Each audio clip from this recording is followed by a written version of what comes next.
അവധി പിൻവലിക്കാൻ അപേക്ഷ നൽകി ADGP അജിത് കുമാർ. നീക്കം മലപ്പുറത്തെ കൂട്ടസ്ഥലം മാറ്റത്തിന് പിന്നാലെ. ഈ മാസം 14 മുതൽ 4 ദിവസം സർക്കാർ അനുവദിച്ചിരുന്ന അവധി പിൻവലിക്കാനാണ് അപേക്ഷ നൽകിയത്. മലപ്പുറത്തെ കൂട്ടസ്ഥലം മാറ്റത്തിന് പിന്നാലെയാണ് ADGPയുടെ നീക്കം. PV അൻവർ ആരോപണം ഉന്നയിച്ച മലപ്പുറം SP ഉൾപ്പെടെ മലപ്പുറത്തെ എല്ലാ ഉദ്യോഗസ്ഥരെയും ഇന്നലെ രാത്രി തന്നെ സ്ഥലം മാറ്റിയിരുന്നു. പോലീസിൽ ഉന്നതതലത്തിൽ വീണ്ടും മാറ്റം വരുത്തിക്കൊണ്ട് സർക്കാർ ഉത്തരവ് ഇന്നലെ പുറത്തിറങ്ങിയിരുന്നു. CS നാഗരാജുവിനെ ഗതാഗത കമ്മീഷണറായും ദക്ഷിണമേഖല IG ആയി ശ്യാം സുന്ദറിനെ നിയമിച്ചു. നിലവിൽ കൊച്ചി കമ്മീഷണറാണ് Shyam Sundar. A Akbar crime branch IG ആയി തുടരും. PV അൻവർ MLA ആരോപണം ഉന്നയിച്ച എല്ലാ ഉദ്യോഗസ്ഥന്മാർക്കും മാറ്റം നൽകിയെങ്കിലും ADGPയുടെ കസേരയ്ക്ക് മാത്രം ഇളക്കം സംഭവിക്കില്ല. ഇതിനു പിന്നാലെയാണ് ഇപ്പോൾ അവധി പിൻവലിക്കാൻ MR അജിത് കുമാർ അപേക്ഷ നൽകിയത്. ഓണം പ്രമാണിച്ചായിരുന്നു അവധി അപേക്ഷ നൽകിയത്. ബുധനാഴ്ച LDF യോഗം നടക്കുന്നുണ്ട്. ഇതിലും ADGPയുടെ വിഷയമടക്കം ചർച്ചയാകാനാണ് സാധ്യത. അജിത് കുമാറിനെതിരെ നടപടിയെടുക്കാത്തതിൽ CPIക്ക് വലിയ അതൃപ്തിയുണ്ട്. ADGP MR Ajith Kumar RSS നേതാവുമായി കൂടിക്കാഴ്ച നടത്തിയത് അന്വേഷിക്കാൻ തീരുമാനിച്ചിട്ടുണ്ട്.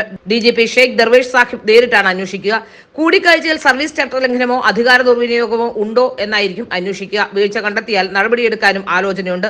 ഈ അന്വേഷണമായിരിക്കും ആദ്യം പൂർത്തിയാക്കുക. അതിനുശേഷമായിരിക്കും അൻവർ MLA ഉയർത്തിയ ആരോപണങ്ങളിലെ അന്വേഷണം.